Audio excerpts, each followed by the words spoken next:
இதில் வந்து இவர் பணம் கொடுத்தது வந்து 3 லைன் வழியாக தான் அவர் பணத்தை இன்வெஸ்ட் பண்ணியிருக்கார். ஒன்று அவர் மனைவி அகிலா, 2 அவரோட மாமனார் மனைவியுடைய அப்பா அவர் மூலமாக, 3வது அவருடைய அக்கால் கணவர் சிவக்குமார். இந்த 3 குவார்ட்டரில் அதிகமாக போட்டிருக்காரு. அது இல்லாமல் மொத்தம் ஒரு 18 பேர் அதோட கனெக்டான ஆட்கள் வராங்க. அதில் முக்கியமான ஆள் வந்து செந்தில்குமார்னு ஒரு கேரக்டர்.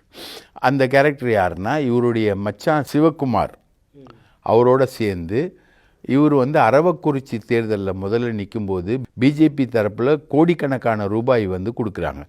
அந்த கோடிக்கணக்கான ரூபாய்களை வந்து அண்ணாமலையார் பிரிக்ஸ் அப்படின்னு ஒரு செங்கல் சூளையை வந்து சிவக்குமாரும் செந்திலும் சேர்ந்து ஆரம்பிக்கிறாங்க.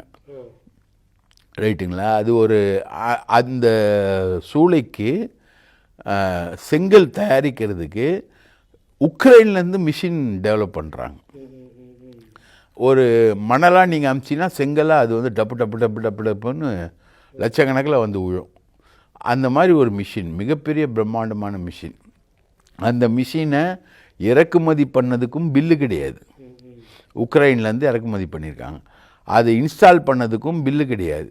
அதுக்கான வங்கி டாக்குமெண்ட்ஸும் எதுவும் கிடையாது. அது இல்லாமல் இவர் வந்து கர்நாடக தேர்தல் பொறுப்பாளராக போகும்போது கர்நாடகத்தில் இந்த செந்தில்குமார் போய் சீட்டு கம்பெனி ஆரம்பிக்கிறார். அவர் எங்கே போனாலும் சீட்டு கம்பெனி ஆரம்பிப்பார். கர்நாடகாவில் ஆரம்பிக்கப்பட்ட சீட்டு கம்பெனி வந்து கோடிக்கணக்கான, இப்போ ஒரு 10,000 ரூபா சீட்டு போடுவாங்க. நம்மலாம் ஒரு 10,000 ரூபா சீட்டு போடுவோம், இல்லை 1 லட்ச ரூபா சீட் போடுவோம், இல்லை கொஞ்சம் அதிகமான 10 லட்ச ரூபா கூட சீட்டு போடுவாங்க, அவ்வளோதான்.